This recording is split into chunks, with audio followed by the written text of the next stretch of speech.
좋으신 하나님의 은혜가 여러분과 여러분의 가정에 함께 하시기를 우리 주님의 이름으로 축원드립니다. 우리 옆에 계신 분 인사 안녕하세요 반갑습니다 하시고요. 우리 20대, 30대, 40대를 여론을 조사해서 가장 듣기 좋은 소리가 뭔가, 위로가 되고 격려가 되는 말이 뭔가 이렇게 설문조사했는데 그것이 뭐냐면 옆에 있어 주셔서 고맙습니다. 이것이 가장 상대방에게 힘을 주는 말이래요. 부부가 여보 내 부인 돼줬어서 고마워. 이럴 때 아내가 그렇게 흐뭇하대요. 또 남편 입장에서 여보 당신이 내 남편이라고 하는 것이 얼마나 고마운지 몰라. 내 남편 되어주셔서 고마워. 딸아 내 딸이 된 것이 고맙다. 딸이 되어주셔서 나는 행복해. 엄마 아빠 우리 엄마 아빠 된 것이 나는 너무 좋아요. 그것이 나에게 행복이에요. 교회에서는 성도들한테 장로님이 계셔서 저는 좋습니다. 목사님이 계셔서 저는 좋습니다.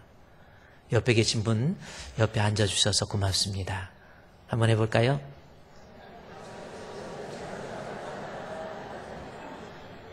오늘 내 옆에 안 앉았으면 큰일 날 뻔했어요. 이렇게. 자, 오늘 하나님께서 우리에게 주시는 말씀의 제목은 지식을 통한 예수 그리스도에 대한 믿음입니다. 그래서 말씀을 기초로 한 온전한 믿음이라고 하는 거예요. 그래서 우리가 하나님 앞에 내가 가지고 있는 믿음이 과연 하나님이 인정하는 온전한 믿음인지 이것을 좀 살펴보고 은혜를 나누고자 합니다. 여러분 지금 가지고 있는 믿음, 하나님이 인정하는 그리고 구원을 얻는 믿음입니까? 아니면 그냥 교회만 다니는 일반적인 종교심 그런 거 아닙니까? 그래서 하나님이 인정하는 온전한 믿음, 그 믿음은 어떤 믿음인가라는 것을 오늘 말씀을 통해서 살펴보자는 거지요. 오늘 본문에 에베소서 4장에 있는 말씀입니다. 에베소서 4장에 있는 말씀에 보니까 에베소 4장 11절 말씀에 그가 어떤 사람은 사도로, 어떤 사람은 선지자로, 어떤 사람은 복음 전하는 자로, 어떤 사람은 목사와 교사로 삼았다라는 거죠. 교회에 부름받은 사람들, 교인들에게는 반드시 교회를 위해서, 하나님 나라를 위해서 일할 수 있는 일이 우리에게 있다라는 거죠. 그러면서 그러한 일을 가진 사람들 4장 12절 말씀에 그리스도의 몸을 세우고라는 거예요. 내가 감당하는 일을 통해서, 봉사의 일을 통해서 주님의 몸된 교회가 잘 되어지고 또 섬김을 통해서 교회가 부흥되고 은혜롭게 되고, 그러니까 여러분이 하나님 몸된 교회를 위해서 내가 하는 일을 통해서 다른 사람들이 행복해하고 힘을 얻고 용기를 얻고 그것으로 인해서 교회가 부흥되고, 그것이 성가대가 됐던 교사가 됐던 아니면 각 전도회에서 흩어져서 자기들이 사명 감당하는 것을 통해서 그래서 교회를 세우게 된다라는 말씀이 나오죠. 그런데 이렇게 봉사의 일을 해서 교회를 세우는 사람, 일꾼이라고 그러는데 그러한 일꾼은 아무나 시키면 안 된다라는 겁니다. 바울이 4장 12절 말씀에서 성도를 온전케 하여 봉사의 일을 하게 하라는 말씀이 있죠. 그래서 먼저 하나님 앞에 주의 일을 맡길 사람, 어떤 사람이에요? 하나님 앞에 온전한 사람, 그런 사람에게 주의 일 맡기라는 거예요. 장로가 됐던 안수집사가 됐던 권사가 됐던 또 성가대도 마찬가지고 교사도 마찬가지고 하나님 앞에 먼저 온전한 사람을 만든 다음에 일을 맡겨라. 그래야 그리스도의 몸된 교회가 세워지게 돼 있다라는 겁니다. 하나님 앞에 인정받지 못하는 온전치 못한 사람을 주의 일을 하게 되면 그로 인해서 교회에 문제가 생긴다라는 거죠. 그러면 어떤 사람이 온전한 사람인가라는 겁니다. 13절 말씀에 보면 거기 13절 말씀에 어떤 사람이 하나님 앞에 온전한 사람, 아주 중요한 겁니다. 우리가 다 하나님의 아들을 믿는 것과 아는 일에 하나가 되어 온전한 사람을 이루어 해서 온전한 사람은 반드시 그 말씀을 보세요. 믿음이 있어야 하나님 앞에 온전한 사람이 될 수 있다라는 거예요. 그래서 교회 일 맡길 때는 믿음 있는 사람 맡기라는 겁니다. 조금 많이 배웠다고 해서 그냥 일 맡겼다, 아니면 교회 오래 다녔다고 해서 교회 신앙생활 한 기간이 좀 길다 해서 그런 사람에게 일 맡겼다, 혹은 돈이 좀 있다고 해서 일 맡겼다, 그런 거 아니라는 겁니다. 믿음 있는 사람을 주의 일 할 수 있도록 만들어라. 그래요. 우리 주풍교회 성도들은 주의 일 할 때 반드시 믿음 있는 사람이 해야 돼요. 아멘. 믿음도 없이 교회 다니는 사람 얼마나 많습니까? 그러면 여기에서 13절에 믿음이 있어야 온전한 사람이 된다고 그랬는데 아주 중요한 말씀을 얘기하죠. 그 믿음은 여기 본문의 13절에 하나님의 아들을 믿는 믿음은 아는 일이 하나가 되어야 온전한 사람이 된다라는 거죠. 그러면 이 말씀을 기록한 바울이 의도했던 내용은 뭡니까? 믿음을 가지되 그 믿음은 반드시 아는 것, 다시 말해서 하나님의 말씀을 통한 지식이 있어 그 말씀의 지식을 통해서 말씀을 깨닫고 하나님 말씀 통해서 은혜 받고 말씀 통해서 감격하고 그래서 거기에서 생겨난 믿음, 그 믿음이 되어야 하나님 앞에 온전한 믿음이라는 겁니다. 내가 어디 갔더니 뭐 기적이 베풀어져 가지고 내가 누가 기도했더니 막 병이 나가지고 나 하나님 사랑한다. 그것도 좋을 수 있지만 체험을 기초로 한 믿음은 언젠간 무너질 수가 있어요. 그 체험도 반드시 하나님의 말씀으로 다시 한번 무장되어야 그것이 내가 하나님 앞에 온전한 믿음이 될 수 있다는 겁니다. 언제는 은혜 받았다고 막 체험했다고 뭐 방언했다고 막 하나님 사랑한다고 그러다가 무너지는 거 보면 여지없이 무너져 버려요. 정말 중요한 것은 방언을 하던 체험을 하던 병고침을 받던 하나님의 말씀을 통해서 내 믿음이 만들어져야 그 믿음이 하나님 앞에 온전한 믿음이 될 수 있다는 거지요. 그래서 말씀을 통해서 생긴 믿음을 가진 사람이 14절 말씀에 보면 이는 우리가 13절에서 아들을 믿는 것은 아는 일의 하나가 돼야 된다. 아는 것이 반드시 필요하다 그랬죠. 그래야 14절에 우리가 이제부터 어린아이적인 신앙에서 벗어나서 사람의 속임수, 간사한 유혹, 온갖 교훈의 풍조에 밀려 요동하지 않는다라는 거예요. 여기 보면은 속임수, 여러분의 믿음을 빼앗으려고 여러분 죽을 때까지 신앙 지키는 거 쉬운 거 아닙니다. 여러분을 속여서 믿음을 빼앗으려고 하고 또는 간사한 유혹, 그럴듯한 유혹을 가지고 때로는 돈의 유혹, 세상의 유혹, 쾌락의 유혹, 명예의 유혹 이런 걸 통해서 내 믿음을 빼앗으려고 하고 또 하나는 온갖 교훈의 풍조, 이것은 뭡니까? 이단이에요. 잘못된 교리를 가지고 여러분의 신앙을 빼앗으려고 하는 이때입니다. 이러할 때에 어떤 사람이 무너지느냐? 하나님의 말씀을 통해서 생긴 믿음을 가지지 못한 사람, 이 사람들은 그 유혹에, 그 시험에, 그 미혹에 그냥 넘어가 버려요. 제가 목회하면서 보면은 이단에 넘어간 사람들 특징이 뭔지 아십니까? 하나님의 말씀을 제대로 훈련받지 못한 사람들. 말씀이 없어요.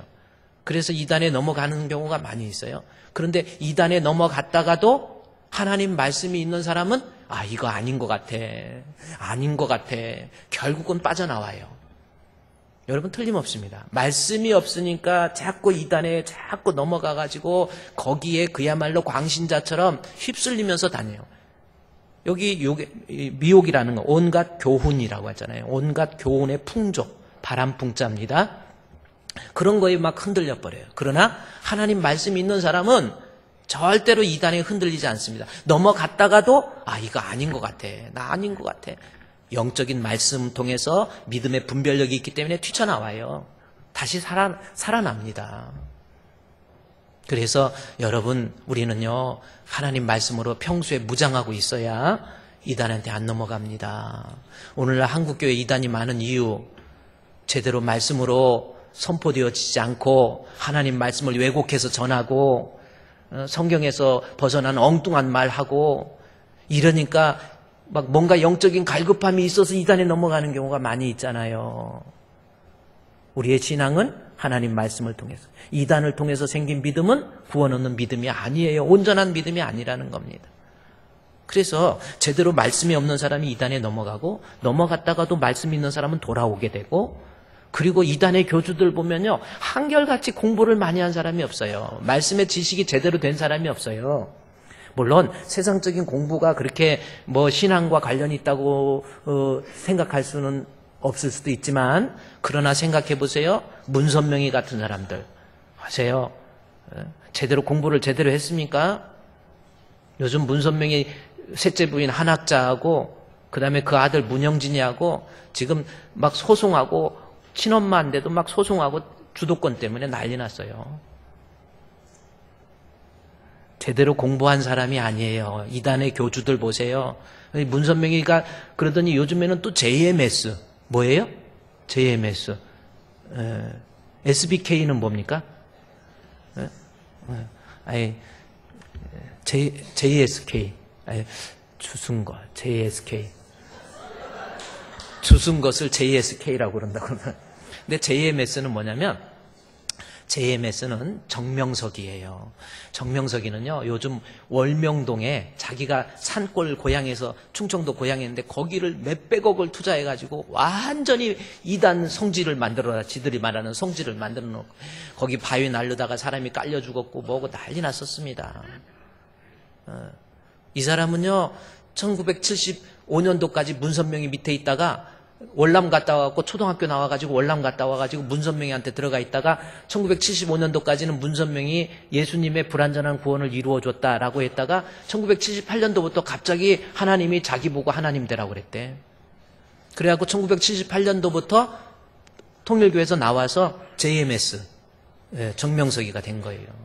지금 요즘 정명석이 막 아직도 결혼 안 해. 그리고 왜 결혼 안 하냐. 그런데 이쁜 여자들이 주변에 아니 뭐 SK 뭐 스카이 뭐 이런 출신들 유튜브에 보면 막 물론 우리 교인들보다는 안 이쁘지만 막 그래서 왜 결혼 안 하냐니까 다 내 여자라는 거예요. 정명석이 초등학교 나왔습니다. 그리고 바로 월남 갔다 왔어요. 그리고 78년도에 JMS 정명석이 교주만 된 거잖아요. 유병헌이 제대로 공부했습니까? 이만희 제대로 공부했습니까? 뭐 여러분 신옥주는 또 누군지 아세요? 피지라는 남태평양 섬에 가가지고 거기 땅을 다 사들여가지고 저기 했는데 그거는 뭐냐면 딸하고 엄마하고 친엄마하고 마주보게 해서 죄를 고백한다고 막 딸이 엄마 뺨을 가짜로 아니에요. 진짜 막 쫙쫙 때려요. 물 묻혀가지고 탁탁 때립니다. 그 죄를 회개한다고. 거기에 넘어가는 거예요. 참 어리석기에. 신옥주. 하나님의 교회 장길자. 이게 뭔 일이에요? 이거 제대로 저게 하나님의 말씀을 기초로 한 믿음. 그리고 이단 교주들이 제대로 말씀을 성경을 해석할 수 있는 해석학적 능력도 없어요.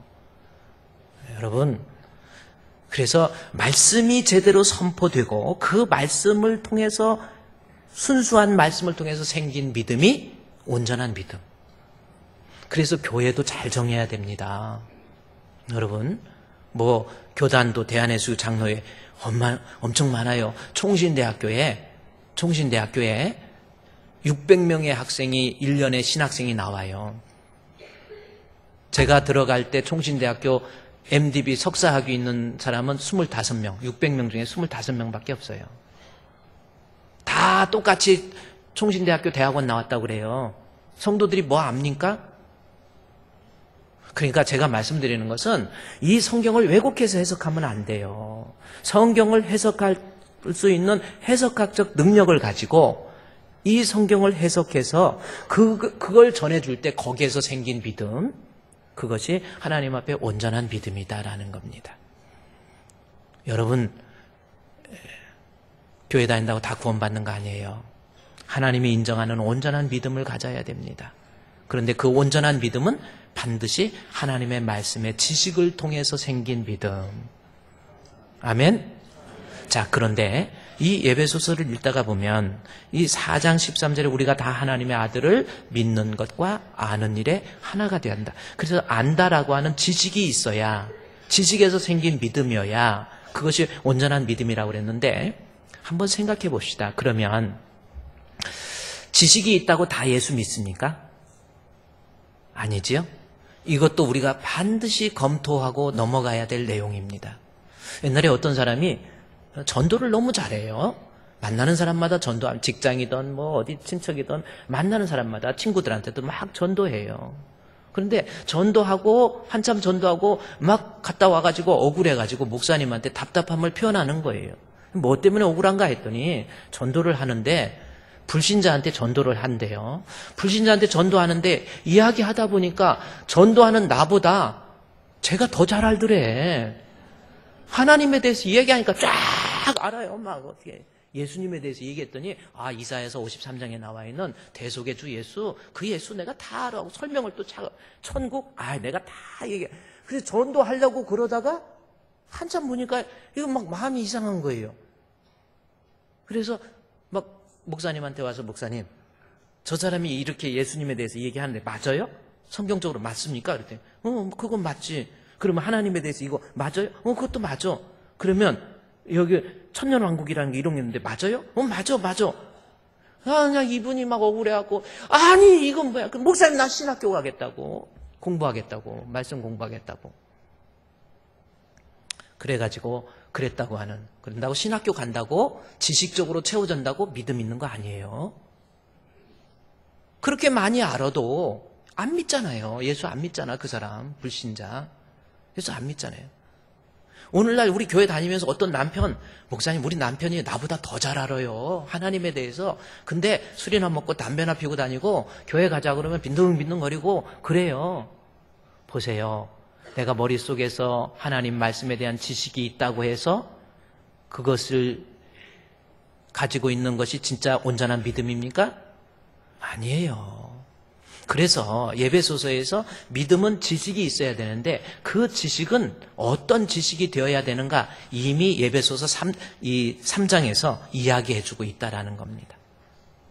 내가 가지고 있는 하나님 말씀을 통해 생긴 지식, 이것은 어떤 지식이어야 되는가? 그렇죠? 여러분은 하나님 안다고, 그렇죠? 신학교 다녀서 목사가 돼서도 믿음 없는 사람 있잖아요. 하나님이 인정하는 믿음 말고 알기는 잘합니다. 설교도 잘 선포해요. 장로가 됐어도 믿음 없는 사람 많아요.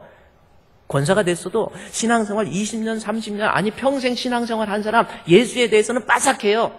그런데 믿음 없는 사람이 있어요. 저도 부끄럽지만 저도 어렸을 때 태어나가지고 죽었다 했는데 박종철 목사님 기도해서 살아가지고 이름을 성은이로 짓고 그러다 보니까 어렸을 때 교회에 대한 문화가 너무 익숙한 거예요. 교회가 너무 좋은 거예요. 왔다 갔다 교회 가서 성경도 배우고 말씀도 배우고 열심히 배웠어요. 그리고 성경적인 지식이 저희 아버님도 성경에 대한 지식을 막 했는데 저도 성경에 대한 지식이 저기 초등학교 때 잘 안다고 전국주일학교 연합회 제가 우리 지역 대표로 가서 김제중앙교회에 가서 전국의 학생들, 초등학교 학생들 전부 모아놓고 성경 고사를 시험 봤어. 그 정도로 말씀에 대한 지식이 있었어요. 그래서 결과를 나중에 전국에서 1, 2, 3등을 뽑는데 제가 4등한 것 같아. 발표를 안 해주더라고. 그래서 저는 4등으로 알고 있어요. 그냥 꼴등했는지 뭔지 모르지만. 말씀에 대한 지식 너무 익숙해요. 그러나 제가 그리고 목사가 됐어요. 신학교에 가서 대학 4년, 대학원 3년, 박사원 2년 그리고 계속해서 성경만 공부한 거예요. 그런데 목사가 돼서도 저는 부끄럽지만 믿음이 없었어요. 하나님이 인정하는 믿음, 지식이라고 하는 것 단순하게 문자적으로 학문적으로 이해했다고 해서 그것을 통해서 생긴 믿음, 그 믿음은 믿지 못합니다. 그래서 진짜 말씀을 통해서 생긴 믿음이어야 되는데 그 말씀을 통해 생긴 지식은 어떤 지식을 얘기하는지 예배소서 3장에서 바울이 먼저 이야기하고 있습니다. 예배소서 3장 13절 말씀에 14절 보세요. 예배소서 3장 14절 성경을 한번 보세요. 바울이 기도하는 거예요. 예배소 교회 성도들을 놓고 기도하는 겁니다. 내가 하늘과 땅에 있는 모든 족속에 이름을 주신 아버지 앞에 무릎을 꿇고 기도하는 거예요.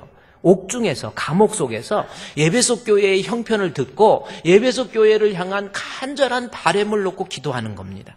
근데 그 기도의 내용이 뭔가 봤더니 여기 본문의 18절 말씀에 능히 모든 성도와 함께 지식에 넘치는 그리스도의 사랑을 알고 그 넓이와 길이와 높이와 깊이가 어떠한 것을 깨달아 뭐 이런 말씀을 합니다.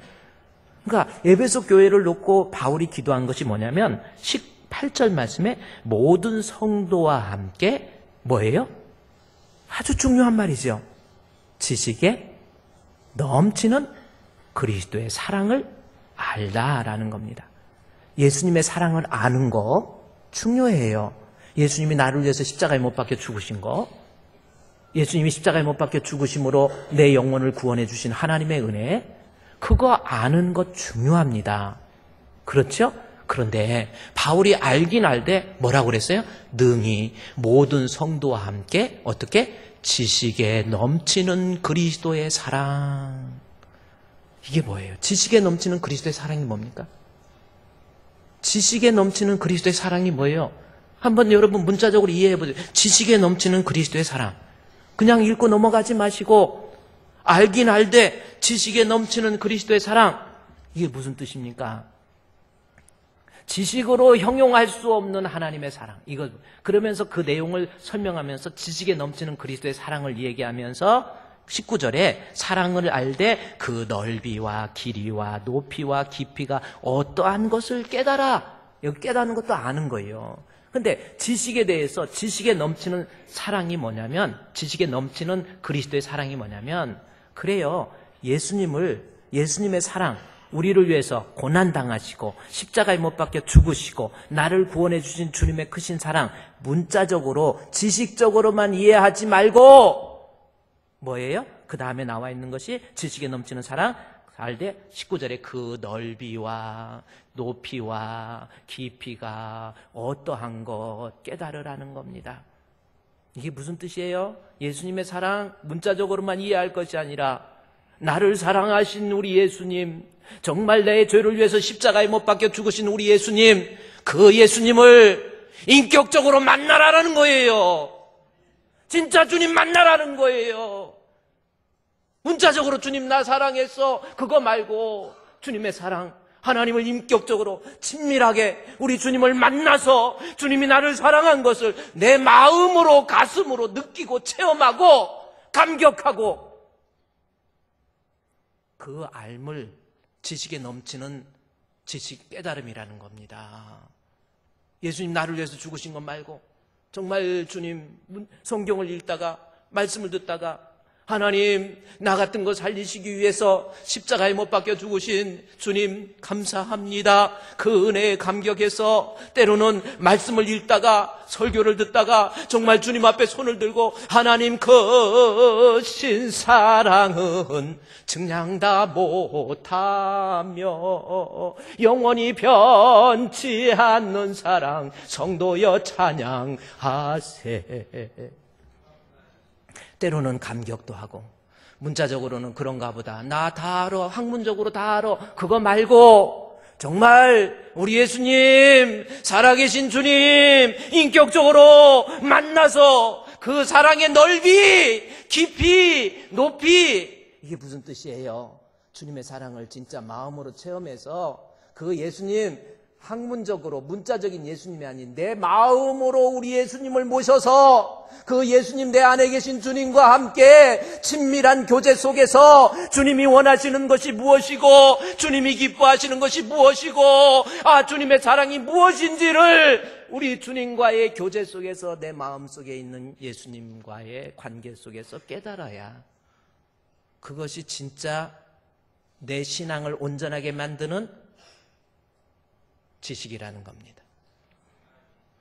그래서 바울이 믿음은 지식을 통해서 생기되 그 지식은 학문적인 문자적인 지식이 아닌 19절에 넓이와 깊이와 높이가 어떠한 거 깨달으라. 아니 사랑의 넓이 깊이 이게 무슨 뜻입니까? 은유적인 그림이잖아요. 정말 주님의 사랑을 마음속으로 감격할 줄 아는 거예요. 그게 신앙이고 믿음이잖아요. 그래서 그 믿음에 대해서 예수께서 내 안에 계신다. 그래서 바울이 17절 말씀에 3장 17절 말씀해 보십시오. 믿음으로 말미암아. 진짜 믿음은 뭐예요? 믿음으로 말미암아. 믿음이라고 하는 것은 그리스도께서 어떻게 하는 거예요? 문자적으로 계신 것이 아니라 그냥 천상에 계신 것이 아니라 오늘 이 순간에 내 마음속에 계셔야 그게 진짜 믿음이에요. 그렇잖아요. 지식적으로 안다고 잘난 체하고 다니고 나 장로 됐어 하고 뭔 그게 믿음이래요? 나 목사 됐어 하고 설교만 하는 게 믿음입니까? 목사입니까? 주님 진짜 만나야지요. 정말 주님 만나서 우리 예수님의 사랑이 무엇인지도 깨닫고 성령이 무엇인지도 깨닫고 지옥이 무엇인가도 좀 알아야지요. 왜 이렇게 사십니까? 그냥 죽어서 그냥 지옥 간대. 지옥이 어떤 곳인가? 여러분 깨달아 보십시오. 겁줄나고 천국 지옥 이야기하는 게 아니에요. 사람이 한번 죽는 것은 정하신 것입니다. 그 후에 심판이 있어요. 그 심판 때 여러분 지옥 가면 어떡할 거예요? 세상에서 폼 잡고 자는 거 그거 그렇게 중요한 게 아니에요.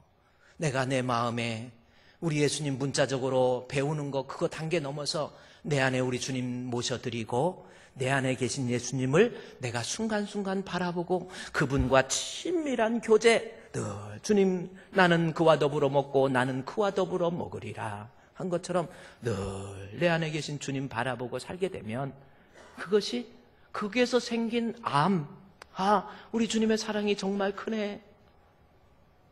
거기에서 깨달아야 돼요. 주님의 사랑을 깨닫고 때로는 주의 일을 해도 늘 울어도 눈물로써 못 갚을 줄 알아. 몸밖에 드릴 것 없어 이 몸 바칩니다. 이게 무슨 말입니까? 내가 봉사를 해도 주의 일을 해도 온전한 사람이 되어야 되는데 그 온전한 사랑은 믿음이 있어야 하는데 그 믿음은 내가 우리 주님을 직접 내 안에 모심으로 그분과 대화하고 그분과 교제하고 그분과의 친밀한 연대감 속에서 내가 하나님 감사합니다. 오스왈드 챔버스라고 하는 분이 계신 그분이 쓴 책 중에 하나가 주님은 내 인생의 최고봉이라는 책이 있습니다. 오스왈드 챔버스가 쓴 책이에요. 그건 일기와 같이 그냥 매일매일 쓰는 내용입니다. 거기에 보면 우리 많은 사역자들이 주를 위해서 교회를 위해서 하나님 나라를 위해서 일하려고 하는 사람은 많이 있지만 주님과 함께 동행하고 또 주님과 함께 동행하기를 원하면서 사역하는 사역자는 그렇게 많지 않다. 이 말씀이 무슨 뜻입니까? 믿음이 없이도 우리 주님에 대한 문자적으로 이해하고 정말 온전한 믿음이 아니어도 주의 일을 할 수 있어요. 정말 목사도 할 수 있고 앞에서 대표 기도도 할 수 있고 권사도 될 수 있어요. 중요한 것은 내가 주를 위해서 교회를 위해서 일을 하되 우리 주님과 함께 동행함으로 거기에서 오는 그 지식, 그 믿음을 통해서 주를 위해서 봉사하는 사역자가 많지 않다라는 겁니다. 여러분은 지금 어떤 사람입니까? 한번 생각해 보세요. 정말 믿음으로 우리 예수님 내 안에 계셔서 나를 대속해 준 주님의 은혜에 감격해서 지금 예배 참석하고 있는 겁니까? 왜 예배 오셨어요? 그냥 오신 겁니까? 아무 생각 없이 오신 겁니까? 하나님 나 같은 것 구원해 주시고 나로 하여금 주님 앞에 나오게 해주신 주님 하나님의 크신 사랑 진정으로 감사합니다. 감격해서 드려지는 예배, 그게 진짜 믿음이에요. 믿음은 지식에서 근거에서 생겨야 되지만 그 지식은 학문적이고 문자적인 지식이 아닌 내가 우리 주님과의 친밀한 교제 속에서 주님을 만나고 우리 예수님을 느끼고 우리 예수님을 체험하고 거기에서 알게 되는 주님에 대한 지식, 이것이 내 믿음을 온전하게 만드는 거예요. 여러분 아볼로라는 사람이 있어요. 아볼로 좀 들어보시지 않았습니까? 중요하니까 한번 볼까요? 아볼로가 예배소에서 설교를 하는데 그것을 듣고 있던 브리스길라와 아굴라가 보니까 이건 아니야. 근데 아볼로는 어떤 사람이냐? 학문에 능통한 사람이에요. 그런데 설교를 듣다 보니까 브리스길라와 아굴라가 그 설교를 듣다가 보니까 이거는 아니거든. 그래서 이게 웬 문제지? 하고 하다가 브리스길라와 아굴라가 아볼로를 가르치는 겁니다. 근데 그 내용을 한번 여러분이 성경을 한번 보세요. 여러분 지식적으로 학문적으로 많이 안다고 믿음 있는 거 아니에요. 사도행전 18장입니다. 사도행전 18장. 사도행전 18장에 있는 말씀 18장 24절입니다. 사도행전 18장 24절. 알렉산드리아에서 난 아볼로라고 하는 유대인이 예배소에 이르니 이 사람은 언변이 좋고 성경에 능통한 자라. 자, 24절에 알렉산더에서 난 아볼로의 프로필을 알렉산드리아라고 하는 말로써 이 성경의 저자 이 누가가 우리에게 표현하고 있는 거예요. 자, 알렉산드리아에서 난 아볼로. 알렉산드리아가 뭡니까? 알렉산드리아는 기원전, 다시 말해서 BC 332년도에 알렉산더라는 대왕이 세계를 정복하고, 그 다음에 이집트의 땅에 알렉산드리아가 있어요. 이집트 땅에 가서 자기의 치적을, 자기의 위대함을 드러내기 위해서 만든 도시가 알렉산드리아입니다. 지금도 있죠, 알렉산드리아. 거기에서 지중해를 향해서 쭉 보면 바로 로마가 보여요. 가게 돼 있어요. 알렉산드리아. 332년에 알렉산드리아 대왕, 알렉산더 대왕에 의해서 만들어진 도시입니다. 그러니 그때 당시에 황제가 만든 도시니까 거기에서 황제가 의도했던 것은 뭐냐면 학문적으로 또 정치적으로 군사적으로 아주 빼어난 도시를 만들었던 거예요. 그러다 보니까 알렉산드리아라고 하는 지역에서는요, 돈도 있고 어떠한 실력도 있고 재능도 있고, 특히 그 중에서 공부할 수 있는 학문적인 내용들이 많이 발생하는 곳이 알렉산드리아입니다. 그래서 여러분 우리 성경이 구약은 히브리어로, 신약은 헬라어로 기록되어 있는데, 이 히브리어로 기록된 구약 성경을 헬라어로 번역한 것을 70인역이라고 그럽니다. 그런데 그것이 기원전 알렉산드리아에서 280년에 이 구약 성경이 헬라어로 번역이 되어버렸어요. 그러니까 학문적으로 성경에 대해서도 연구하고 그런 학문적으로 아주 유명한 곳이 알렉산드리아입니다. 그래서 본문에 18장 24절에 사도행전 알렉산드리아에서 난 아볼로라고 지금 누가가 알렉산드리아를 말한 이유는 이 아볼로는 학문적으로 대단한 사람이었다. 그리고 실력 있는 사람이었다. 능력 있는 사람이었다. 그런 사람을 표현하기 위해서 아볼로를 얘기한 거예요. 그런데 유대의 에베소에 이르니, 에베소의 알렉산드가 이럽니다. 그랬더니 이 사람은 언변이 좋고 라고 하는 겁니다. 여기서 언변이 좋다라고 하는 것이 로기오스라고 하는 단어인데, 말 잘한다라는 뜻이 아니에요. 학문적으로 박식하다라는 뜻입니다. 말 잘한다. 예수님이 말 잘한다고 그러잖아요. 그것도 일리는 있어. 머리에 아는 게 많으니까 말 잘하는 거예요. 물론 쉬지 않고 범사에 항상 말하는 사람들도 있지만, 그냥 이 말이 이렇게 사람의 머리에 든 게 나오잖아요. 근데 여기서 언변이 좋다라는 것은 학문적으로 이 아볼로가 대단하다는 겁니다. 그리고 성경에 있어서도 능통해버렸어. 성경의 지식. 그러니 아볼로의 믿음을 한번 보자는 거예요. 성경에 능통했잖아요. 그런데 25절에 그가 일찍이 주의 도를 배워, 여기서 성경은 구약 성경을 이야기하는데, 구약 성경을 배우다가 거기에서 주의 도, 즉 하나님의 말씀을 통해서 예수님을 배운 거예요. 예수님을 배워서 예수에 관한 것을 자세히 알았잖아요. 이제 구약 성경이 학문적으로 능통하죠. 예수님에 대해서도 예수님이 어떤 분이시고 예수님은 누구이고 구약이 어떤 분과 이걸 다 아는 거예요. 그런데 도를 열심히 배워서 예수에 관한 것을 자세히 말하고 가르치는데, 요한의 세례만 따름이라. 이게 무슨 뜻이에요? 요한의 세례만 따름이라 무슨 뜻일까요? 사도 요한이 아니고 세례 요한입니다. 세례 요한이 헤롯 대왕에 의해서 목배임을 당하고 죽게 되죠. 그러니까 헤롯이 죽을 때까지의 내용, 예수님이 우리를 위해서 고난당하시고 십자가에 못 박혀 죽으신 사역에 대해서, 부활하시고 성령의 역사에, 오순절 성령의 역사에 대해서는 몰라요. 그러니까 여기에서 요한의 세례만 알게 됐다라는 것은 요한을 말하는 것이 아니라 예수님에 대해서 알되 성령의 역사에 대해서, 그러니까 예수님이 십자가에 못 박혀 죽으심으로 성령을 보내주신 성령의 역사에 대해서, 예수님에 대해서 알지 못했다. 이 말씀은 아볼로가 아는 지식이 하나님의 말씀이 성령의 조명을 통한 우리 주님과의 친밀한 만남을 통한 지식이 아볼로에게 없었다라는 뜻이에요. 오늘날 우리의 모습 아닙니까? 지식은 있어. 그러나 성령의 조명을 통해서 내 안에 계신 예수님과 친밀한 교제를 통해서 우리 예수님이 어떤 분이신지, 믿음이라고 하는 것이 무엇인지, 성령이라는 것이 무엇인지, 구원이라고 하는 것이 무엇인지를 그와 친밀한 교제를 통해서 알지 못하고 학문적으로 이해했던 사람이 아볼로예요.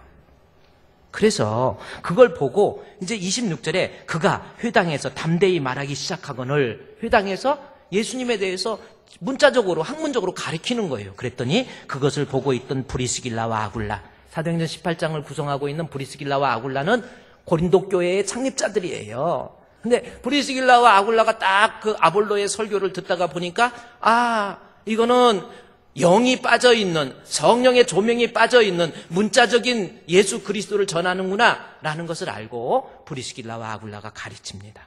26절에 브리스길라와 아굴라가 데려다가 하나님의 도를 더 정확하게 풀어 이르되, 이게 무슨 뜻이에요? 이제는 하나님의 말씀을 성령을 통해서 풀어서 정말 성령의 능력이 무엇인지, 우리 예수님의 사랑이 어떤 사랑인지, 우리 예수님의 고난은 무엇인지, 이런 것들을 자세하게 가르쳤던 거예요.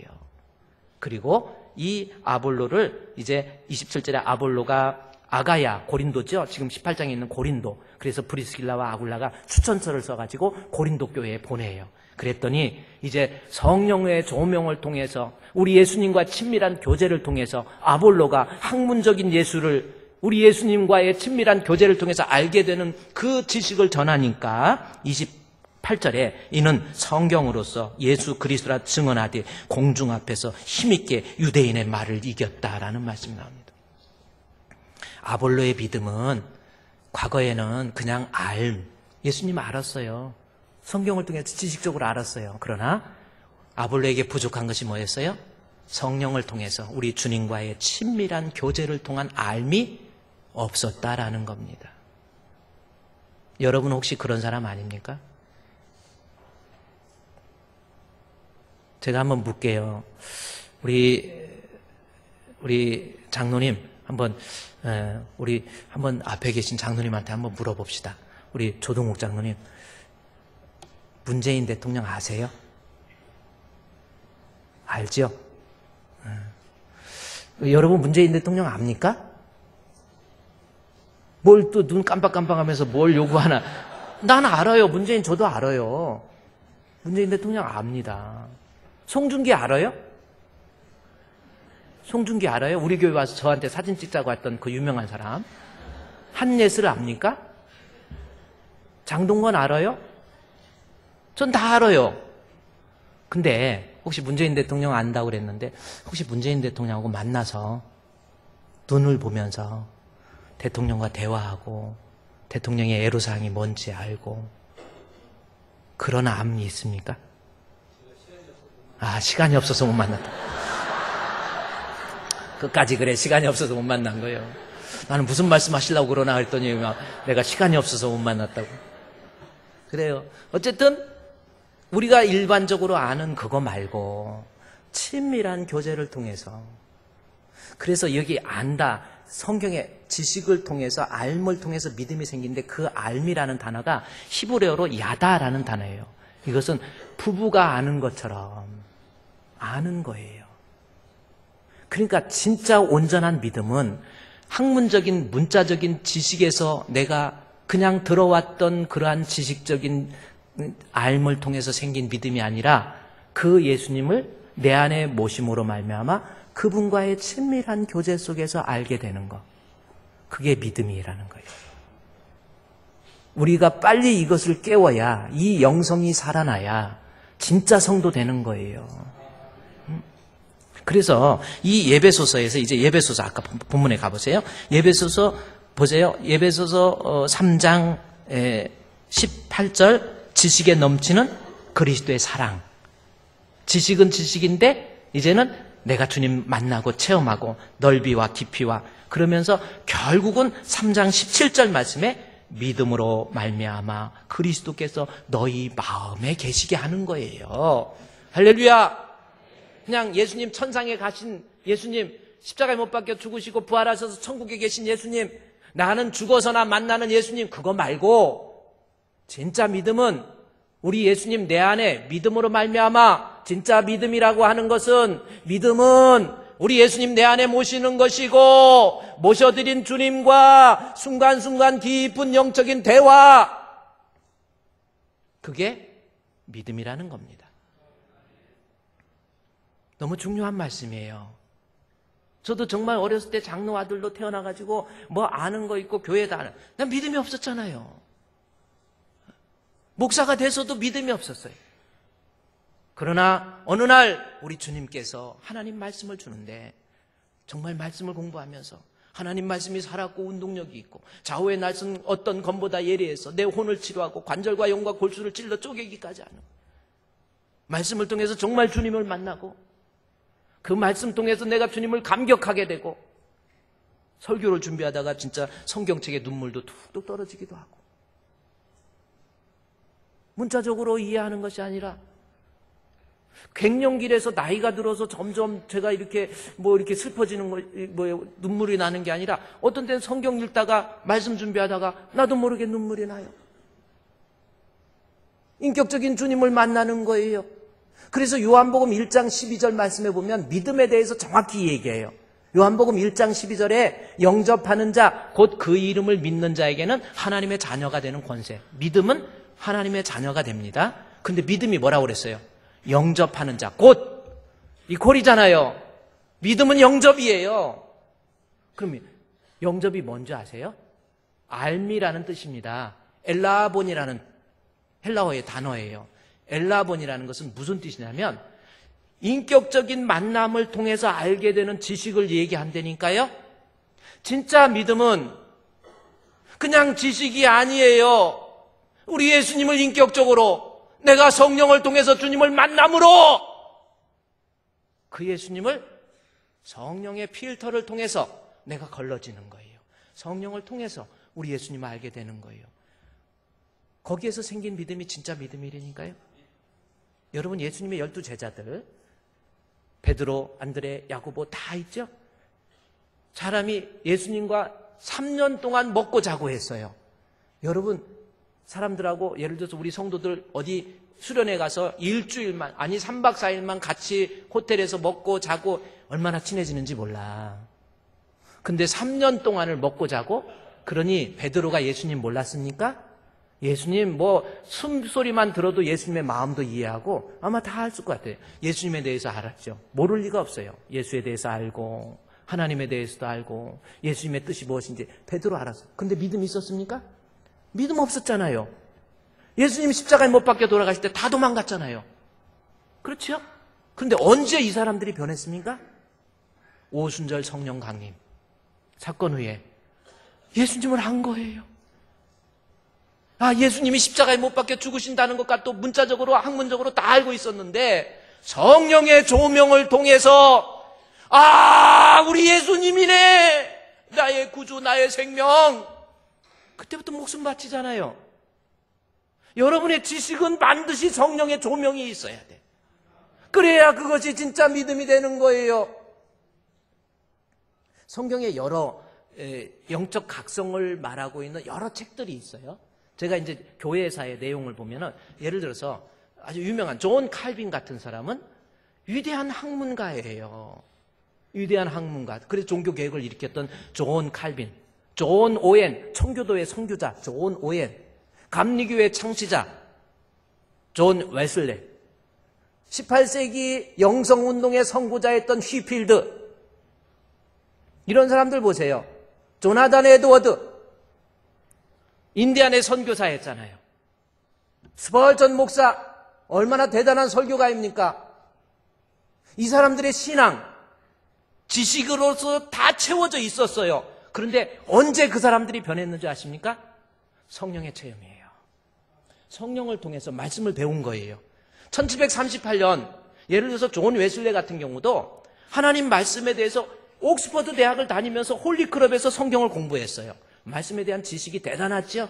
그러나 그는 뭔가가 아니야. 믿음이 온전하지를 못했어. 그러다가 1738년 5월 24일 날 그가 하나님의 말씀을 읽고 기도하다가 뜨거운 성령의 체험을 한 거예요. 이것이 예수네. 우리 예수님 나의 구주이시네. 그가 뛰쳐나가지요. 길거리에서 선교합니다. 설교합니다. 광산에서 설교합니다. 술집에 가서 설교해요. 그의 영성이 뜨겁게 살아요. 성령의 조명을 통한 지식, 이거 아니까 견딜 수가 없었던 거예요. 영국의 성공회가 국교했잖아요. 이건 이단이다 하고 잘라버리니까 감리교가 만들어진 겁니다. 성령의 역사예요. 단순하게 문자적으로만 지혜, 이거 아니에요, 여러분. 1885년도에 프랭클 루박이라고 하는 사람이 있어요. 이 사람도 대단한 사람입니다. 이 사람의 신앙 과정을 쭉 보면 1884년 미국에서 태어나신 분인데 이분이 1915년 필리핀에 선교사로 가요. 거기서 교수도 하고 선교도 하고 교회 목사님으로서 일을 합니다. 그러다가 안 되겠다 해서 1930년에 필리핀의 섬 이슬람의 소굴이라고 할 수 있는 이슬람 사람들이 있는 민다나오로 가요.